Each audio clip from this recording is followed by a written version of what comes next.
President Biden, Vice President Harris, co-hosts and colleagues, ladies and gentlemen. A well-known quote says that perception is reality. But the COVID-19 pandemic is proving this wrong. Our perception might be that COVID is over.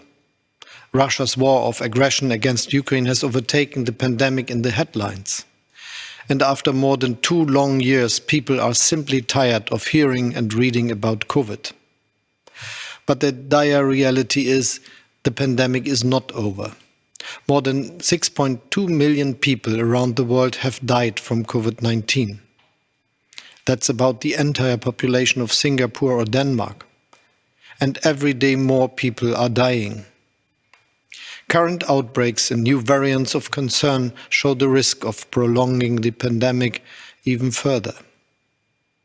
For many countries, especially in the global south, this is a disaster, because the pandemic comes on top of other serious challenges such as food shortages, rising energy prices, and the effects of climate change.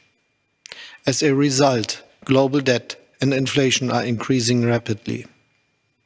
So, what is needed? The short answer is money. The ACT accelerator must remain our top priority. As the holder of the G7 presidency, Germany wants to lead by example. For 2022, we are contributing another $1.5 billion, increasing our support since 2020 to $3.5 billion. In addition, we have already donated 145 million vaccine doses. Recently, we hosted the COVAX financing conference together with Gavi. This raised a total of $4.8 billion. But there is still significant funding gap, which we must close together. This is why we are here today. Secondly, we must recognize that reality has changed. In 2021, we were short of vaccines. In 2022, we have the vaccines, but we are lagging behind on vaccinations. We therefore need to strengthen absorption capacities, especially in countries with weak healthcare systems.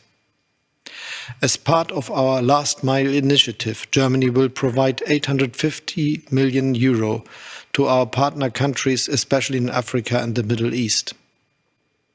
Thirdly, we need to look beyond the current crisis. In order to be better prepared in the future, we must strengthen the World Health Organization and its coordinating role. The good news is that the WHO Working Group on Sustainable Financing has just reached an agreement to put the WHO program budget on a more solid financial footing. This will enable the organization to carry out its important job more effectively. Fourthly, we need more local production of vaccines against COVID and in the longer term against other diseases such as malaria or Ebola.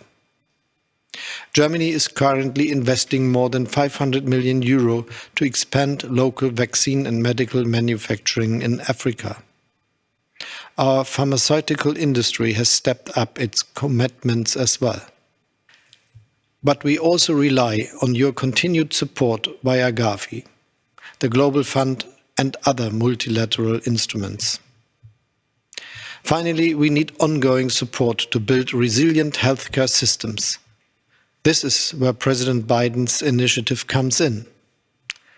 We support your proposal, dear Joe, to set up a new fund for pandemic preparedness at the World Bank, operating in close coordination and cooperation with the WHO. And I'm happy to announce today that, subject to parliamentary approval, Germany will contribute an initial 50 million euro. We look forward to working with you on setting up the fund and turning it into a global success story. So thank you all for joining us today. Together we can make this summit a success. By taking action, we can change reality.